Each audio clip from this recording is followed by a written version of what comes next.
Ladies and gentlemen, welcome back to Lucha Rewatch Season 3. We are on episode 3, and on this show, we will be covering Lucha Underground Season 3, episodes 5 and 6.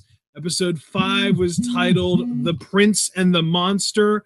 Episode 6, The Open Road to Revenge. John, how did you feel about these episodes? Brother, I felt good about them. I thought these were really fun episodes of Lucha Underground.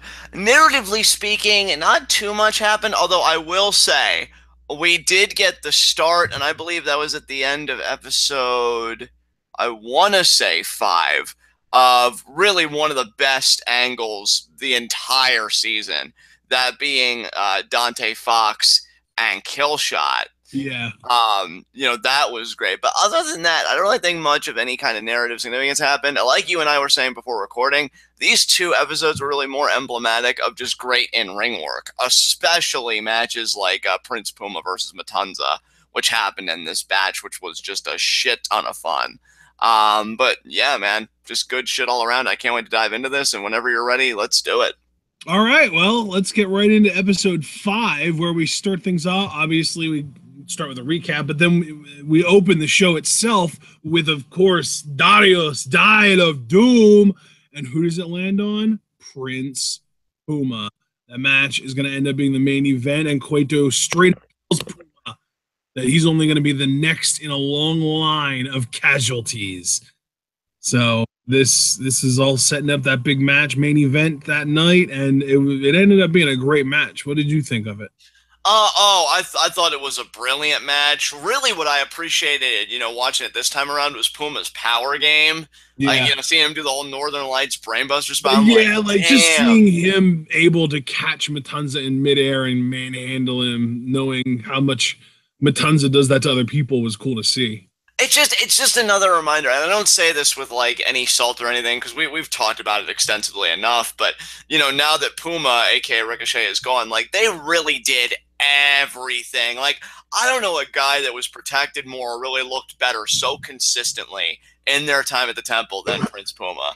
Like, he really was the ace the time he was there, because even being able to stand toe-to-toe with Matanza, and he looked like he was going to beat him until, interference, which we'll unpack that more later. But yeah, like, just watching that match again, I'm like, man, they really made him look so fucking good. So yeah, it was a stupendous match, and we're going to talk about that later tonight. But I think our first match after this segment, wasn't it Evil East versus Mariposa, if I'm not mistaken? Yeah, it was. And the Chimps, I believe this is the last episode that the Chimps were the house band on the show. But yeah, we got right into the Evil East versus Mariposa match. Hey, what do you think of this match, man? I actually kind of enjoyed this match. I thought it was solid, but I'm curious to hear your thoughts. I will say, like, again, now that Johnny Mundo's become champion, like, one of my fun things that I'm looking forward to doing for myself is making, like, a 2018 wish list. And I think seeing this match, one of the things on my wish list is for Mariposa to get more exposure and to get her own, like, unique feuds, like, away from Marty and everything else, because she really is so good in ring. Like, I think one of the best parts of this match was the, just her working over Evilaise's leg, given Evilaise's injuries and everything. I thought that was a nice touch of psychology on the most basic level, because we know psychology is far more than working over a limb. But I'll tell you what, though, brother, her use of that Kondo clutch really got me too. I love that move. That's such a great, unique move, and that's one of those moves too where you put a little extra effort into the setup, and it makes keeping the hold locked in so much easier, because it's basically just a modified Boston Crab, but it's a version of the Boston Crab where you're facing your opponent and you don't have to be down in like a squatting position. You can be standing up or on your knees or whatever. And your opponent, you can really arch their back really badly. And Vampiro even said, like, if she would push a little harder, she could snap Evilise's lower spine. Yeah, I loved it, dude. I thought Mariposa did great in-ring work here, as the villain, making Evilise seem so sympathetic. I thought Marty, even being kind of a peripheral figure, at ringside, not really so involved, he did great too, because he tried, like, he grabbed Ivelisse by the hair. He tried doing some creepy shit, and she slapped the taste out of his mouth. So even when he's just a supporting character, like in somebody else's shit, like, I feel like he really knows how to milk it and get his money's worth. Ivelisse ultimately does win this match with, like, the sunset flip kind of powerbomb, like, off the ropes, which I love it. I love the impact and the snap. Obviously, she's changed her finisher since then. She's now, I guess, using that DDT that we saw her use at Ultima Lucha Trace. But I still think it's a great maneuver. I like the suddenness of it, the impact of it. Ivelisse gets the win. Moth siblings do beat her down post-match, and they do that double team where, Morrison is kind of soaring and then just slams down onto Ivelisse, with Marty just kind of throwing her down. But even though she got beat down, beg pardon? Wheelbarrow style. Yeah, wheelbarrow style. And even though she got beat down, she goes away with the win. So good job, Ivelisse. Absolutely, yeah. Ivelisse picked up the win, got a little bit of a beatdown afterwards, but hey, you can't take that W away from her. So up next, we see Dario Cueto on the phone, reassuring whoever it was that he was on the phone with that Matanza won't lose tonight. Puma, I know about his lineage, but Matanza is literally a god. Get over yourself. And then Johnny Mundo shows up to complain about Puma getting a title shot instead of him. Yeah, how funny is it? I mean, maybe I'm looking too much into it, but I love that Cueto assures the guy on the other hand, like, just calm down, get over yourself. Matanza's a god. And then somebody that really could use that advice of getting over yourself, and Johnny Mundo comes into frame. And I love this cinematic, man. I love Johnny Mundo's whole story this season. Obviously, like, it's so good that I'm really having that internal debate of what story I personally found on the whole to be better between Mundo's road to the title and just reign versus Dante Fox and Killshot. And that's going to be one thing that I'm going to love to talk about at our year-end awards, because I can already tell you a little bit of a spoiler alert. I think Lucha Underground is going to be making bank on my end for the end of the year awards. But yeah, like, he comes in, he's like, Dario, I'm sick of this hocus pocus crap. Like, Prince Puma gets a title shot, really? Mr. Losing Streak gets an opportunity at the Lucha Underground Championship, and I'm still waiting for my chance. And then, Cueto more or less says, I'm sorry, Johnny. It's just not what fate has decided. And Johnny Mundo, and probably one of my favorite lines of the season, I don't give a crap about fate. I don't believe in fate. Do you think fate gave me these abs? No, it was hard work. I earned these abs. And I remember you and I were both like, yeah, fate is for marks, hard work for the win. So yeah, Johnny Mundo just saying, look, just give me the opportunity and I'll make the most of it. And he says, and Cueto says again, I'm sorry, like, I just don't see you in a title match. And once again, he says, well, give me Sexy Star. She was on the losing end of that Atomicos match. And then Cueto says, you know what, Johnny, you're right. And if I'm not mistaken, she ate the pin in that match. And Johnny's like, you're damn right she did. And then Dario's like, by Jack Evans. And what I love here, which I don't think I commented on it in the first time we reviewed this, and it's always the little things with Lucha Underground, I love how the camera focuses on Johnny Mundo's shades, but you can't see his eyes. And there's something very off-putting to me about that, because I think at the first time we watched it, I was expecting him to just, like, explode. Just be like, fuck this, fuck you, whatever. And just, like, you can't even see what he's registering. Because I'm just thinking, oh, my God, he's going to kill Cueto here, isn't he? And then Cueto's like, oh, what a great idea, Johnny. We're going to do, Jack Evans versus Sexy Star next week. And, Johnny Mundo, he goes to leave, so he didn't explode like I thought he was going to on the first viewing. And, as he's about to shut the door, he turns around and he says, you better think about it. But he stops because he sees that Cueto isn't even paying attention to him. So he just leaves in a huff. But I thought the whole thing, the way it was shot and executed, was just so well done. Really, I thought Johnny did great in every cinematic this year. But, yeah, what'd you think of this, man? Oh, yeah, absolutely. I mean, to me, line of this show was Johnny Mundo talking about, oh, you think there was the divine intervention that got me these abs? Like, that was, you already mentioned it, but I actually wrote it down in my notes in the word for word because I thought it was such a great line. And yeah, Johnny Mundo's awesome. Dario Cueto's awesome. This segment was awesome. And yeah, this sets up for Jack Evans versus Sexy Star next week, or in the next episode, since we are also covering that this week. Yeah, man. Nothing more we could say about that, so I guess we can move on. Next, we get our first Rabbit Tribe vignette. That was pretty cool to see for the first time all over again. And it was just the the white rabbit, follow the white rabbit, follow the white rabbit, and then the TikTok, they'll be here soon. Loved it. Loved it. Nothing more I can say than that since it was such a brief vignette, but yeah, so good. All right, next up we got Cage versus Tejano. Yeah, another matchup where I'm sorry not to be that Debbie Downer, but it's just kind of like, really for me. And I felt like such a dick when I was rewatching this and kind of just thinking about what I was going to say today, for our series. And really, I'm looking at this and I'm like, this is really just like a very oh god, I lost the word I was gonna glorified.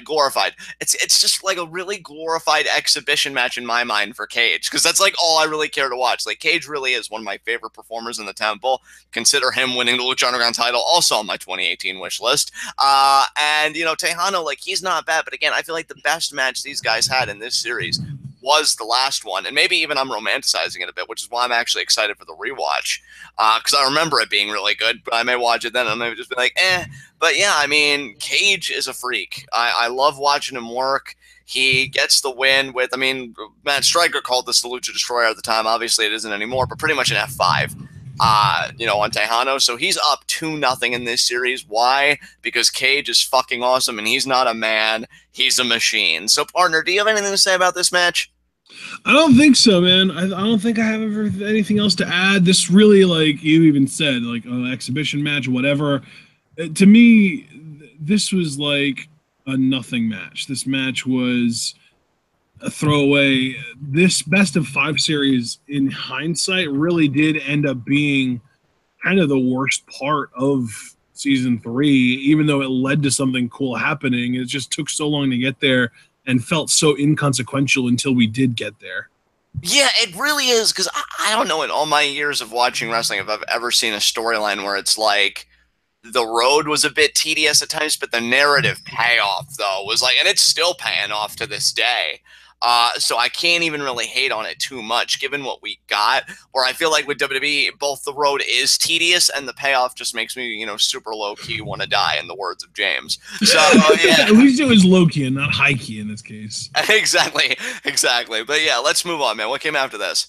All right, after the Cage Tejano match, we got Jeremiah Crane backstage with Ivelisse. He was there to see her match, but it turns out that already happened, and he's a shitty boyfriend. So, and of course, when she tells him, "Oh yeah, the match already happened," he is just a piece of shit because he comes back with, "Oh, I figured my girl was gonna be in the main event." Like, go fuck yourself, asshole. Yeah, dude, watching this again was so much cringe for all the right reasons, because Jeremiah really does bring the sleaze. Oh, I thought my girl would be in the main event. But and especially because, like, so he timed his arrival to the temple with when he expected the main event to be, and he happened to get it right because the next segment after this was the main event of the evening. Yeah. So you totally did expect her to be in the main event because you showed up right before the main event. Except how the hell would you have possibly known when the main event was going to be, you dickhole? I know, right? And then, like, he gets all this faux anger, like, "Oh, are you hurt? Who beat you up? I'll punch him right in the face." And it's just like, bro, simmer down, sit down. And she does a great job, though, of making it perfectly clear that she can handle her damn self. Exactly. And, like, I already tried to work a relationship before, didn't work out too well. Well, I thought what you and I had was more special than what you and Son of Chaos had. Son of Havoc? Whatever. God. Hey man, we've got Son of Havoc, we've got Son of Madness. It wouldn't surprise me if Son of Chaos was out there. Yeah, that was totally like dropping, like, yeah, that's just a little hint. There are more sons out there. There's gonna be a Son of Chaos, and he's gonna come to the temple, and those 3 guys are gonna form a trio called the Sons of Anarchy. Exactly. God, that show's so amazing too. But regardless, Ivelisse isn't that show even about a biker gang? So it literally heavily influenced, to say the least. Yeah, but then Ivelisse is like, "You know what? Take me home. I need a drink." Because she's just holding back. And then Crane, again, being fuckboy of the century, takes a flask out of his coat bag. Why wait? Go. Oh, guess I'm driving. So, yeah, just, God, especially given what we know now, I'm so glad these two are over. Because, like, ugh, such a bad Yeah. relationship. You know what? To skirt around copyright law, they could probably call that faction the Sons of Disorder or something like that. Yeah, yeah, yeah. So what came after this cinematic? The Sons of Entropy. Sons of Entropy. There you go. After this was the main event, Prince Puma versus Matanza, like I said. And yeah, this match was great. Both these guys really are absolute freaks in their own ways. Oh yeah. I mean, you had two incredible forces come together I mean, here. you got the ridiculous athleticism of Puma and him just and really he's got some freaky strength too. But his real feature is the way that he gets air and then the way that he is able to fly around so effortlessly. And then Cobb, he is capable, or I'm sorry, I said Cobb, Matanza, he is capable of doing some flying. We've seen him do a moonsault and a shooting star before. He does all that kinds of stuff. But his primary feature really is his freakish, ridiculous, obscene strength. Yeah, and I feel you like, want to talk about a vulgar display of power. We see those in every Matanza match. yes, and I feel like those two styles came together so perfectly here. And really, I gotta say too, like, the pacing of this match was great. And oddly enough, I feel like my favorite sequence in this match really was the finish because you have Puma making this comeback, who's the perfect guy to make the kind of comeback against a guy that's seemingly unbeatable. And he hits the 630, and Lucha Underground does a brilliant job protecting the 630, protecting Puma, really protecting everybody in my mind, because the moment he hits the 630, another reason why your boy Mil Muertes is the GOAT, like, immediately gets in the ring with the spear. Like, I've seen people miss Excuse me, it's the Reaper's Trident, John. The Reaper's Trident. Excuse me. Well, I mean, fanboy over here. But yeah, no, you're right. It is the Reaper's Trident. And it's like that meme of the guy with glasses. Actually. Yeah, actually, it's Superman issue #1, okay? But yeah, that Reaper's Trident was, I think, one of the best ones that Mills ever hit, probably because, again, people like Puma are so talented. Like, the way they sell, the way they, bump and all that stuff is just ridiculous. So it just comes off looking gorgeous. And then I love that Marty Elias is trying to do the right thing. He wants to call for the bell, and Cueto stops and says, don't you ring that bell. It's now, no disqualification, whatever. And then, Mill hits the flatliner. But then, of course, Matanza, not to be outdone, wanted to put his own stank on it. He picks Puma up. He hits Wrath of the Gods. And I love that. Just the ego of, I know I could pin him right now because you just basically put him away for me, but fuck you, I'm beating him with my move, bitch. And I love it, too, because, like, and again, this is me reading too much into it, but in a way, I almost consider that a positive because Lucha Underground brings that out of me.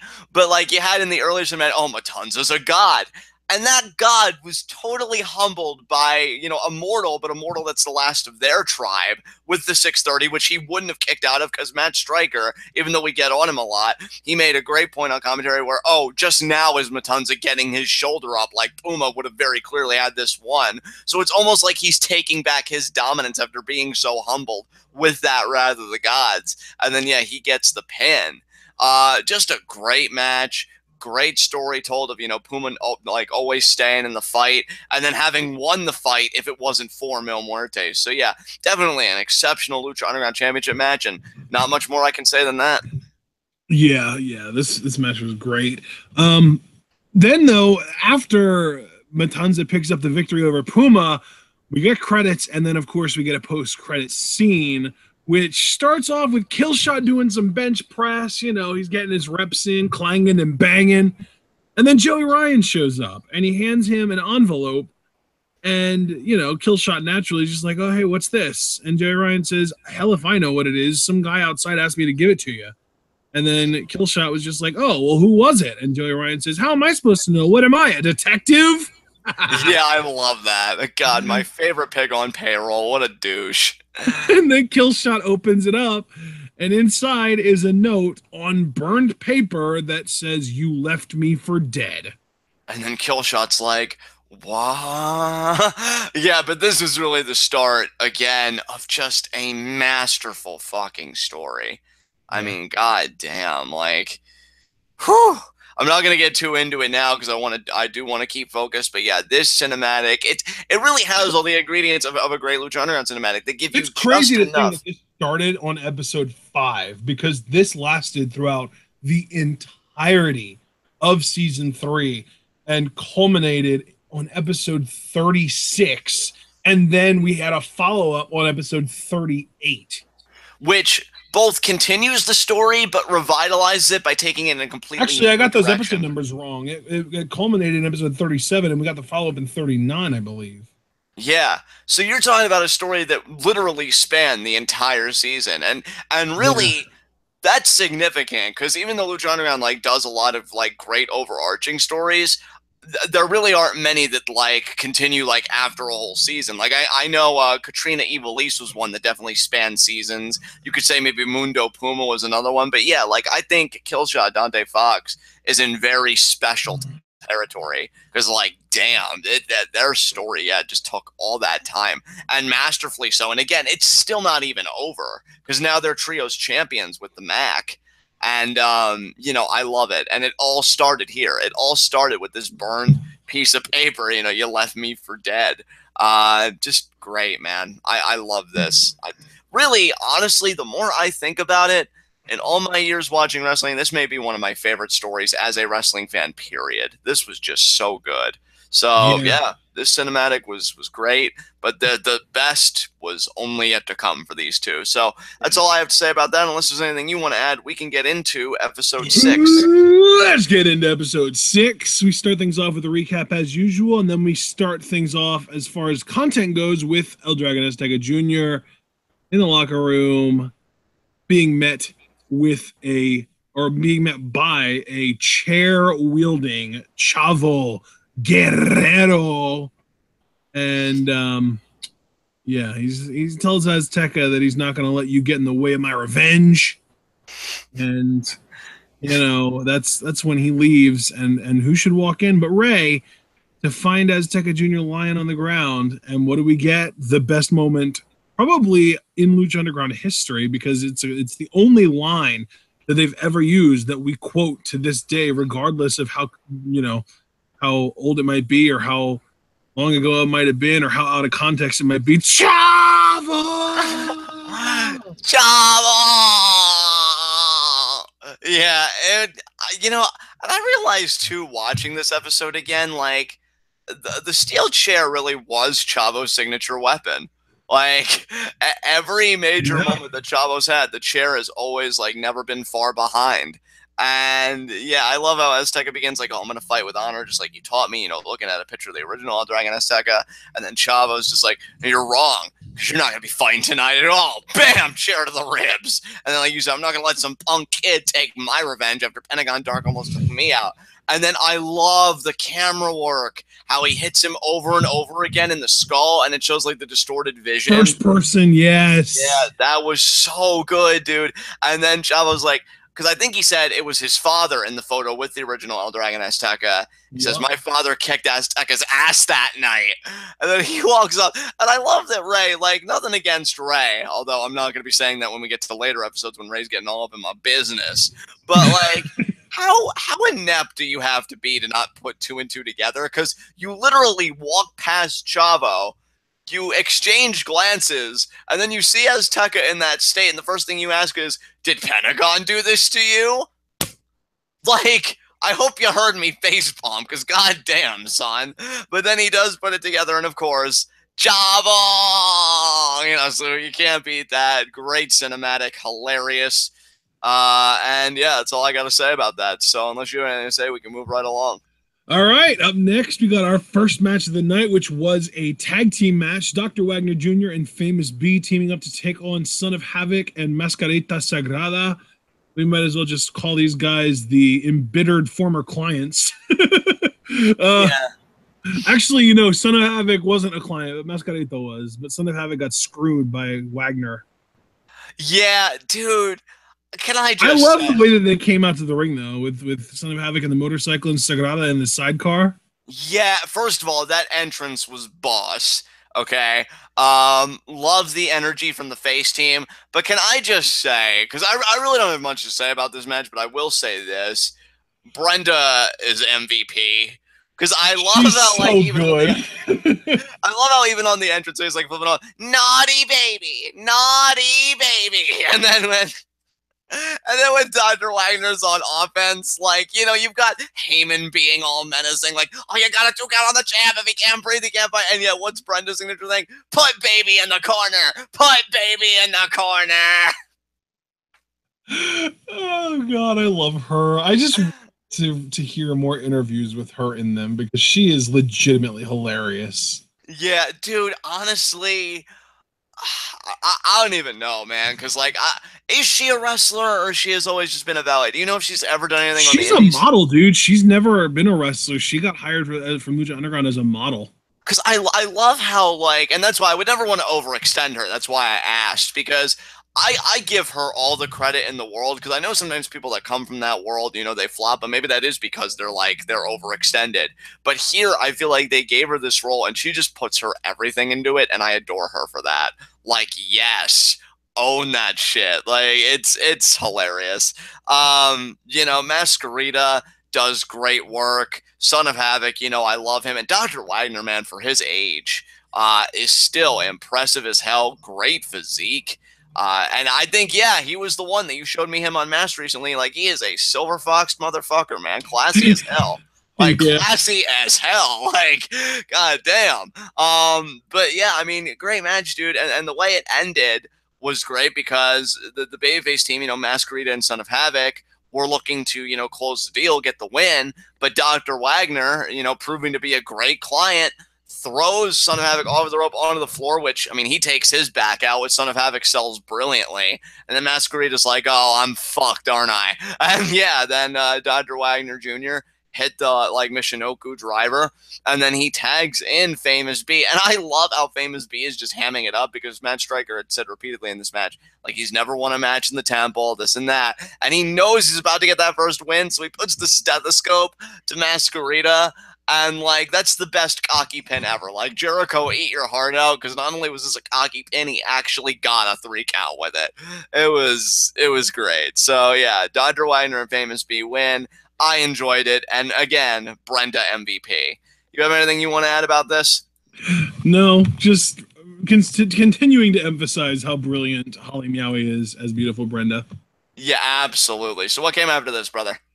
Well, up next, we got the announcement that Puma would face Mil Muertes again next week after the big attack from Mil in the main event of episode 5.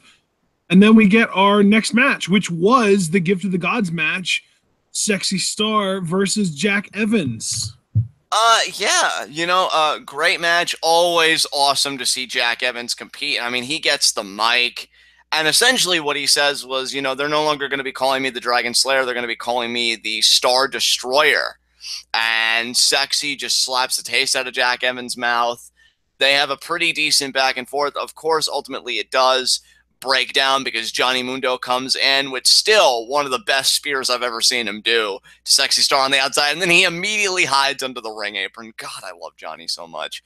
Of course, that doesn't get the win because Sexy, you know, is a very resilient competitor, but then PJ Black tried coming in. That failed, and since he came in with a kendo stick, Sexy would later use that herself. And I think the only reason it failed was because the Super Friends came out to even the odds. Yeah, and then of course they freaking did. They're content with ruining everything. I know, right? God, I hate their faces.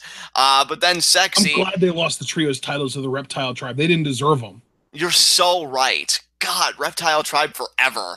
But that yeah, can't happen soon enough. I love the Reptile, and I don't know when we're getting our first look at the Reptile Tribe, but I can't freaking wait to relive the magic that was. Yes, you and me both, especially Vibora, because goddamn. But yeah, Sexy gets like a low blow with the kendo stick on Jack Evans. Of course, the referee was distracted by Phoenix. You know, the supposed white knight, but hey, cheating's okay as long as it benefits my friends, you worthless prick. And then after the low blow, Sexy, I thought she was going to do like, because we know one thing I've criticized Sexy for is she seems almost like Alexa Bliss when she was a babyface, where it's like nothing but pinning combinations, isn't that? No, Sexy actually surprised me. Did a swinging fisherman neck breaker. And yeah, that's how she gets the old win. Nikki Cross finishing move. Exactly, yeah. And Sexy Star retains the Gift of the Gods championship. But sooner or later, she realizes that she's gonna have to face, the ambassador of abdominals, Johnny Mundo. So yeah, I mean, just enjoy your little celebration while it lasts, Sexy Star. God. But yeah, goal. But yeah, unless you have anything to add, we can move on. I don't have anything to add. Let's move on. Up next, we got a Cueto's office segment, and Chavo is in there, and he tells Chavo that El Dragon Azteca would not be out of the hospital in time. So Chavo's opponent tonight is Pentagon Dark, and then Rey Mysterio came in and he called out Chavo because he kind of figured out eventually, I guess, that Chavo was the one that beat down Azteca, and they kind of do like a quick exchanging of fists. And Dario obviously was just high on life during this segment. And then Cueto decided to schedule Chavo versus Pentagon versus Rey in a three-way as the main event instead of the old, Chavo Azteca winner faces Pentagon job that was supposed to happen. Yeah, I love the tension building they did here. I mean, Cueto even explicitly said I could cut the tension with a knife. And really, I've got to say, as a guy that's never Cueto's such a ham. I love it. I know. And as a guy that's never been like the biggest Rey Mysterio fan, like I've always like respected what he could do in ring, but I never really felt like he did much else. I have to say, as a character, I actually really appreciated his fire here because he comes in and he says, "No, Dario, your main event tonight is me versus that piece of shit over here." And I love that he said that. I remember thinking that when we watched that, they're like, "Oh my god, is that the first time Rey Mysterio's ever sworn on television?" Yeah, like, right, though? Because even hearing it again, and that's really a testament to, like, what a clean baby face, almost like Ricky the Dragon Steamboat type baby face Rey Mysterio is, because even hearing it again, I'm like, whoa, Rey. Like, what would Dominic and Aaliyah say to that? But no, it was cool, man, seeing Rey be that fiery because he cares about Azteca Jr. And he showed me that with his anger. And then he had the little skirmish they have in the office, I thought was so well done that, yeah, we end up getting a triple threat, which we go right into that from this cinematic. And because there was no closing cinematic, I'll tell you guys that right now. This is really our final segment of the show because there was something that happened in the post-match, but we'll get to that in a moment. As far as the triple threat match goes, I mean, I'm going to be honest with you, man, it was good. It was good. I mean, really can't complain. I think everybody got their shit in, but ultimately Pentagon Dark does win this match. I thought it was a win that he, needed, given that earlier in the season he did lose to Rey Mysterio because he got distracted by Vampiro. But yeah, the end came where it was 6-1-9, but Pentagon moved out of the way and got Chavo. Then Rey and Pentagon were going at it. Chavo tried to reassert himself. He ate a super kick from Pentagon. And then Pentagon, got Rey all tied up, and he hit the Fear Factor, the pile driver, on Rey Mysterio. Gets the 3 count, so Pentagon Dark wins. And then I love this because he goes to break Rey's arm. Rey counters with the head scissors, and then he goes to dive onto Pentagon, but Chavo intercepts and knocks Rey down. And he just begins beating up Rey. He gets a steel chair, hits him in the leg one time. He's like, "Oh, you remember this? You remember this?" And, he hits him in the leg one time. Sets him up in the Tree of Woe, which brings back imagery from their I Quit match on SmackDown. And Marty Elias tried stopping it. He gets hit with the chair. So poor Marty, that's the second time that he's tried to be a good guy. And the first time he got threatened to be fired if he rang the bell. And then this time he actually got physically assaulted with a chair. So, kudos to you, Elias, for still showing up to work, because God knows I'd probably turn in my my papers if I was you. And yeah, he hits Rey again with the chair, and he's just kind of celebrating, feeling proud of himself. Chavo Guerrero having yet another violent moment with a steel chair in the temple. So, what'd you think about all that chair, man? Chavo in that chair, he is a real piece of shit. Yeah, Chavo in that chair, or OTP for sure. But I liked it, man. It's like you said, all of his iconic moments throughout the time that he's been in the temple have involved that chair. You talk about, when he first turned heel, beating it over Sexy Star's head, turning on Pentagon during the first Aztec Warfare with it, this kind of stuff here. Like, yeah, he's done a lot of really great work as far as just making sure that people always associate him with steel chairs in Lucha Underground. Exactly. So yeah, man, I mean, I got nothing else to say. I mean, Chavo did great heel work. We know that you know, the whole issues between, you know, Pentagon and Azteca and all them, you know, they're not exactly settled here. And Ray's just caused, or Chavo's just caused further beef now with Ray, which would later end with a loser leaves town matchup, which I remember being somewhat decent, so it'll be cool to revisit that. But yeah, there was no ending cinematic here. This is how this episode ended. So, guys, that's it. That was episodes 5 and 6 this week for a very brisk Lucha rewatch. I've got nothing else to say, brother, so unless you do, you can take us home. All right, guys. Well, this is a lot of fun. I like being able to kind of revisit these episodes. These aren't as long ago as the season 2 rewatch was when we got around to doing that, or the season 1 rewatch. Because if I remember correctly, after season 1 was over, wasn't the first thing we did the Luchador Spotlights, and then after that we did the rewatch, or was it the other way around? Do you remember? I feel like the way you said it first, the Spotlight and then the rewatch, I feel like that's how that went down. Yeah, so there was a little bit longer of a break in between that and the rewatch. And then for season 2, because season 3 started so quickly, we actually waited until the break, like the season 3 mid-season break, to do our season 2 rewatch. So now with season 3, like it just ended and we're already doing it. So it kind of feels like some of these episodes are still relatively recent, but we've also got to remember these episodes happened last freaking year, because this is in the first half of the season before the big break that happened at the beginning of 2017. So this episode, the 2 episodes we were talking about tonight happened over a year ago. They happened in October of 2016. So it's crazy to think about, but hey, when we do get around to episode 20, which was the first episode back from break, it'll probably be in December or maybe even January by the time we get to it.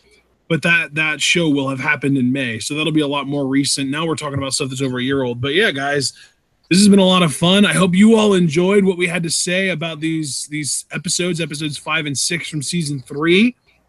And we will see you all either tonight for NXT, if you're here for NXT as well, or if you're just here for Lucha Underground, we will see you next week where we cover episodes 7 and 8, Payback Time and Gift of the Gods.